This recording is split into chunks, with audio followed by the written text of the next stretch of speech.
ఊరి చివరలో ఉన్న ఒక చిన్న స్థలంలో ఒక ఎలుక ఉండేది.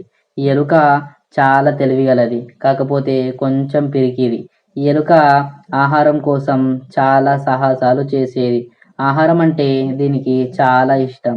ఒకరోజు ఆహారం కోసం వెతుకుతూ ఉండంగా ఒక ఆహారం అయితే దొరుకుతుంది.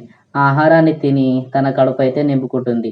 మరుసటి రోజు ఎలుక ఆహారాన్ని వెతుకుతుంటే ఒక పెద్ద పాముని చూస్తుంది. ఆ పాముని చూసి ఎలుక చాలా భయపడుతుంది. ఆ పాము చూడ్డానికి చాలా భయంకరంగా ఉంటుంది. ఆ పాము తన 2 కళ్ళతో ఎలుకని అయితే భయపెడుతుంది. ఇంకా ఎలుక పాము దగ్గర నుంచి తప్పించుకోవడానికి ప్రయత్నిస్తుంది. కానీ పాము చుట్టుముట్టేస్తుంది. దాన్ని చూసి ఎలుక చాలా భయపడుతుంది. ఎలుకకి ఏం అర్థం కాక పాముతోనైతే మాట్లాడడం ప్రారంభిస్తుంది. పాము ఇలా అంటుంది, "నేను తినక చాలా రోజులైతుంది. నాకు చాలా ఆకలిగా ఉంది. నిన్ను చూస్తుంటే చాలా రుచిగా ఉండేటట్టు ఉన్నావు.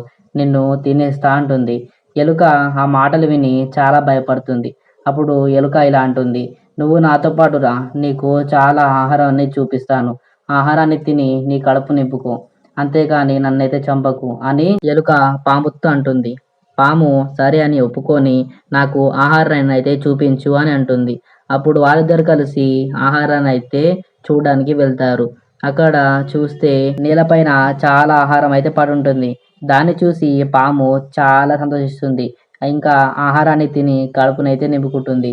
మరుసటి రోజు మళ్ళీ తినడానికైతే వెళ్తారు. అప్పుడు ఎలుక పాముతో ఇలా అంటుంది, "ఇక్కడ నా స్నేహితులు చాలా మంది ఉంటారు. వాళ్ళు కూడా తినడానికైతే వస్తారు" అని అనుకుంటుంది. అయితే పాము అంటుంది, "ఈ మాట నాకు ముందే ఎందుకు చెప్పలేదు" అని.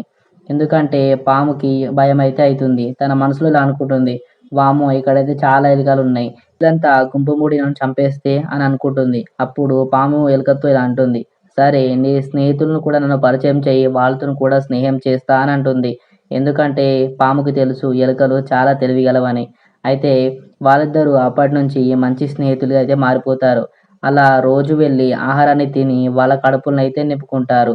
ఇంకా ఎలుక కూడా పాముతో స్నేహంగా ఉండి చాలా ఆహారాన్నయితే తెచ్చి ఇస్తుంది. ఈ కథ మీకు నచ్చినట్టయితే లైక్ చేసి సబ్స్క్రైబ్ అయితే చేసుకోండి.